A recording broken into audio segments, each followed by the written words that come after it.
Hello everyone. So today's topic is atomic structure. तो दोस्तों, ये जो एटॉमिक स्ट्रक्चर है ये हम लोग के क्लास 9th का एक टॉपिक है विज्ञान का। इसका मतलब होता है परमाणु संरचना। परमाणु संरचना का मतलब होता है कि कोई परमाणु कैसे बना होता है और उस परमाणु में क्या क्या चीज़ें पाई जाती हैं। तो आइए हम देखते हैं कि ये परमाणु में क्या क्या चीज़ें पाई जाती हैं। तो आटम या परमाणु को हम कुछ इस प्रकार से दर्शाते हैं।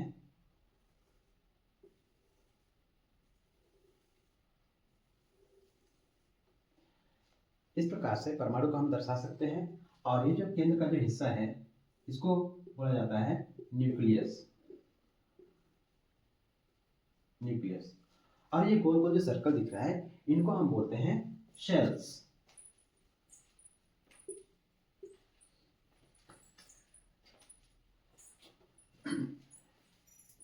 तो यहाँ पर हमने 4 शेल्स को दर्शाया है। इन शेल्स का नाम रखा गया है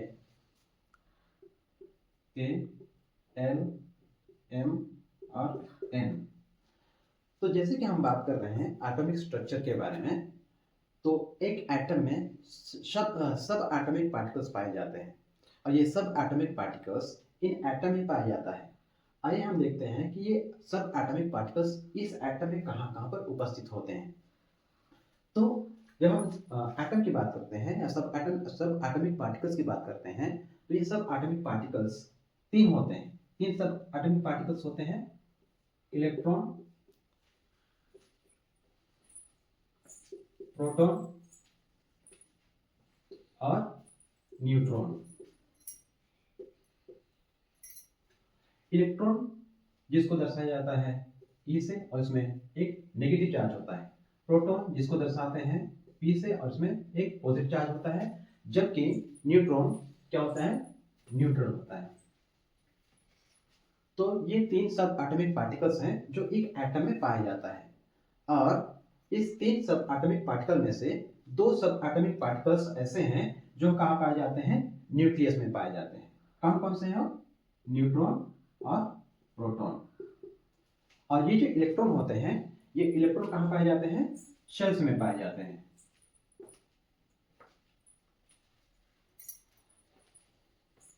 तो इस प्रकार से ये जो सब एटॉमिक पार्टिकल्स होते हैं एटम्स के, वे इस प्रकार से डिस्ट्रीब्यूट रहते हैं।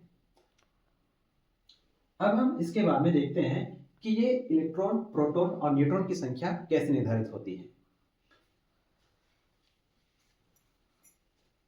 तो हमको पता है कि किसी भी तत्व का एटॉमिक नंबर होता है और उस एटॉमिक नंबर से ही संबंधित होता है इलेक्ट्रॉन, प्रोटॉन। तो आइए हम देखते हैं, जैसे हम उदाहरण लेते हैं। उदाहरण के लिए सोडियम जिसका संकेत होता है Na और जिसका परमाणु क्रमांक होता है 11। तो यहाँ पर इस परमाणु क्रमांक या फिर एटॉमिक नंबर का जो संबंध होता है वो इलेक्ट्रॉन और प्रोटॉन से होता है। आइए हम देखते हैं किस प्रकार से इलेक्ट्रॉन और प्रोटॉन इस एटॉमिक नंबर से संबंधित होते हैं, कनेक्टेड होते हैं। तो हम लोग पास में कह सकते हैं एक सूत्र है जो कुछ इस प्रकार से है, number of proton is equal to atomic number which is equal to number of electrons। तो ये एक हम लोग का फॉर्मूला कर सकते हैं जिसके द्वारा हम लोग का ये एटॉमिक नंबर प्रोटॉन से और इलेक्ट्रॉन से कनेक्टेड है। तो जब हमको पता है कि किसी तत्व का परमाणु क्रमांक या किसी एलिमेंट का एटॉमिक नंबर कुछ है, तो उससे हमें किस प्रकार से प्रोटॉन की संख्या और इलेक्ट्रॉन की संख्या की जानकारी होती है। तो हम देखते हैं उदाहरण के रूप में सोडियम का एटॉमिक नंबर जो कितना होता है, 11 होता है। तो एटॉमिक नंबर 11 है। तो अगर एटॉमिक नंबर 11 है तो हम लोग का फॉर्मूला के अनुसार इसमें प्रोटॉन की संख्या भी कितना होना चाहिए, 11 होना चाहिए। और अगर एटॉमिक नंबर 11 है तो उतना ही संख्या किसका होना चाहिए, इलेक्ट्रॉन का भी होना चाहिए। तो हम कह सकते हैं इस प्रकार से इलेक्ट्रॉन की संख्या कितना होता है, 11 होता है। और जब हम एटॉमिक स्ट्रक्चर की बात कर रहे हैं तो एटॉमिक स्ट्रक्चर में हम देख रहे हैं कि ये चीजें जो है, ये जो सब एटॉमिक पार्टिकल्स हैं, ये कहाँ कहाँ उपस्थित होती हैं। अब हम देखते हैं कि इलेक्ट्रॉन जो होता है, क्योंकि हम लोगों ने देखा कि इलेक्ट्रॉन जो हैं वे कहाँ पाए जाते हैं, शेल्स में पाए जाते हैं या फिर ऑर्बिट में पाए जाते हैं। और हम लोगों ने चित्र में इससे पहले हमने दर्शाया था कि एक एटम में एक से ज्यादा शेल्स होते हैं। तो अब हम देखते हैं कि ये जो इलेक्ट्रॉन्स होते हैं एक एटम के अंदर इस शेल में किस प्रकार से डिस्ट्रीब्यूटेड रहते हैं। किसी परमाणु में या फिर एटम में उसके शेल में उपस्थित इलेक्ट्रॉन की संख्या को निर्धारित करने के लिए हम लोग के पास में एक सूत्र होता है। वो जो सूत्र है वो है 2n²। ये सूत्र है और इसी सूत्र के द्वारा हम क्या कर सकते हैं, निर्धारित कर सकते हैं कि किसी शेल में अधिकतम कितने इलेक्ट्रॉन्स आ सकते हैं। जहां पर n जो होता है, n जो है वो क्या है, शेल नंबर।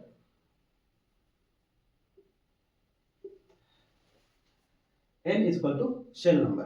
अब शेल नंबर मतलब क्या है कि अभी हम लोगों ने देखा कि शेल को हम लोगों ने नेमिंग किया था k shell, l shell, m shell and n shell. और साथ में उन शेल को नंबर के रूप में भी जाना जाता है। जैसे k शेल को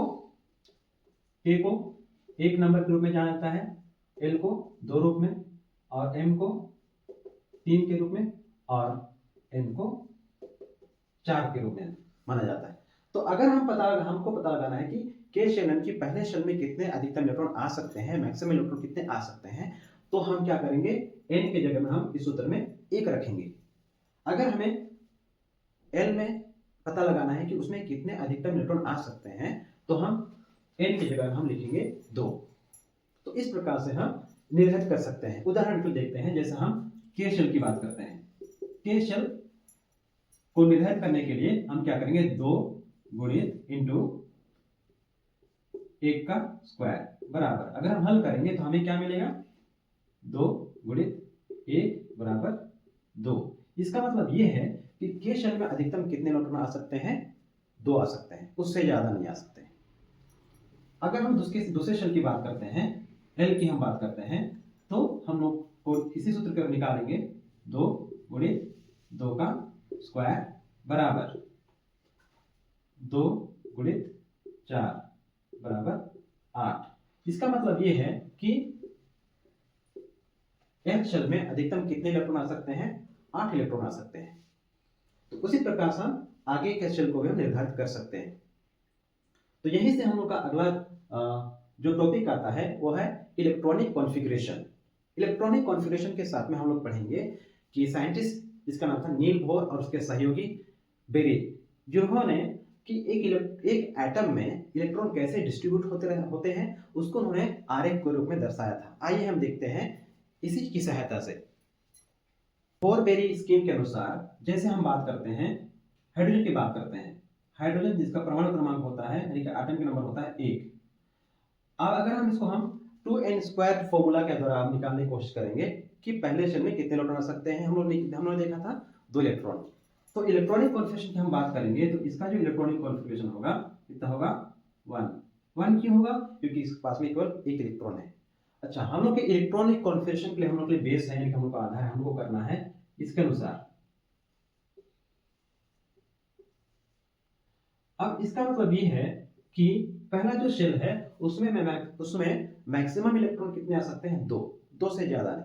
अगर 2 से ज्यादा इलेक्ट्रॉन हैं किसी परमाणु किसी तत्व के पास में, तो ऑटोमेटिकली वो अगले कक्ष में जाएगा, अगले शेल में जाएगा। उसी प्रकार से सेकंड शेल में यानी कि एल में अधिकतम इलेक्ट्रॉन की संख्या आ सकता है 8। अगर 8 से ज्यादा इलेक्ट्रॉन है तो वो अगले कक्ष में जाएगा। तो हम देखते हैं उदाहरण के लिए। अच्छा, इसी को बोर-बेरी स्कीम के अनुसार इसी को दर्शाया गया था इस रूप से।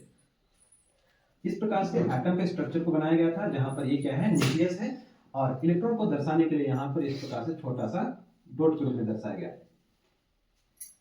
अब हम दूसरे तत्व की हम बात करते हैं, जैसे हीलियम जिसका परमाणु क्रमांक होता है 2। अगर हम इसका इलेक्ट्रॉनिक कॉन्फ़िगरेशन करेंगे, क्योंकि यहाँ पर कितना आ सकता है, 2 आ सकता है, इसलिए हम लिखेंगे यहाँ पर इलेक्ट्रॉनिक कॉन्फ़िगरेशन 2।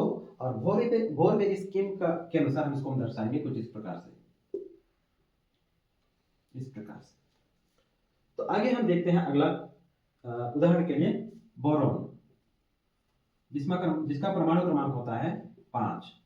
अगर हम इसका इलेक्ट्रॉनिक कॉन्फ़िगरेशन करेंगे तो इसका इलेक्ट्रॉनिक कॉन्फ़िगरेशन जो होगा वो है 2 और 3। यहाँ पर 2 क्योंकि यहाँ पर मैक्सिमम 2 इलेक्ट्रॉन आ सकते हैं। उसके बाद हम पास 5 में से 2 इलेक्ट्रॉन को हम पहले कक्ष में भर लिए हैं, तो बचा कितना है 3। उसको हम अगले कक्ष में भरेंगे। यहाँ पर मैक्सिमम 8 आ सकता है, लेकिन हम लोग पास में उतना इलेक्ट्रॉन नहीं है, इसलिए हम यहाँ पर लिखेंगे केवल 3। और हम इसी को हम दर्शाएंगे बोहर स्कीम के द्वारा। तो हम लोग कुछ इस प्रकार से दर्शाएंगे। यहाँ पर हम देख रहे हैं कि यहाँ पर 2 कक्ष हैं, और जिसमें से पहले वाले कक्ष में यानी कि के शेल में, के कक्ष में 2 इलेक्ट्रॉन हैं, हम तो उसको इस प्रकार से दर्शाएंगे। और एल शेल में 3 इलेक्ट्रॉन हैं, उसको हम कुछ इस प्रकार से दर्शाएंगे। तो ये जो इलेक्ट्रॉन का जो फिलिंग जो है, भराए जाने का जो प्रक्रिया है, ये 8 पूरा होने तक ये भरते जाएगा। जब 8 पूरा हो जाता है तो जो अगला इलेक्ट्रॉन है वो अगले कक्ष में जाएगा। उदाहरण के लिए और उदाहरण लेते हैं हम लोग, जैसे मैग्नीशियम, जिसका परमाणु क्रमांक होता है 12, और इसका इलेक्ट्रॉनिक कॉन्फ़िगरेशन होगा 2, 8 और 2। ऐसे क्यों हुआ? क्योंकि 12 में से सबसे पहले कक्ष में कितना आना है 2 फर्स्ट शेल में, उसके बाद में सेकंड शेल में कितना आना है 8, क्योंकि हम लोग के पास में इलेक्ट्रॉन है। तो 2 और 8 10 हो गए हैं, बचे कितने हैं 2 बचे हैं। और 2 इलेक्ट्रॉन यहाँ पर हम 10 नहीं लिख सकते, क्योंकि नियम है यहाँ पर कितने आ सकते हैं 8। तो और 2 इलेक्ट्रॉन बाकी है, उसको हम आगे कक्ष में भरेंगे। अगर इसी को हमको दर्शाना है बोहर स्कीम के द्वारा, तो हम इसको कुछ इस प्रकार से दर्शाएंगे।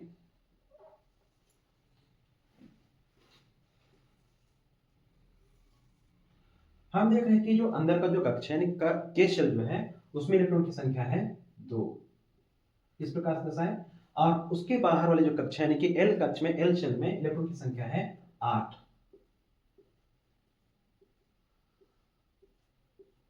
इस प्रकार से 8 इलेक्ट्रॉन। और जो सबसे बाहरी जो कक्ष है यानी कि एम शेल, जिसमें इलेक्ट्रॉन की संख्या कितने हैं 2 है, तो हम इस प्रकार से इसको हम दर्शा सकते हैं। ये है बोहर स्कीम, और ये जो है इसी को हम, यही क्या है इलेक्ट्रॉनिक कॉन्फ़िगरेशन। आज के लिए बस इतना ही।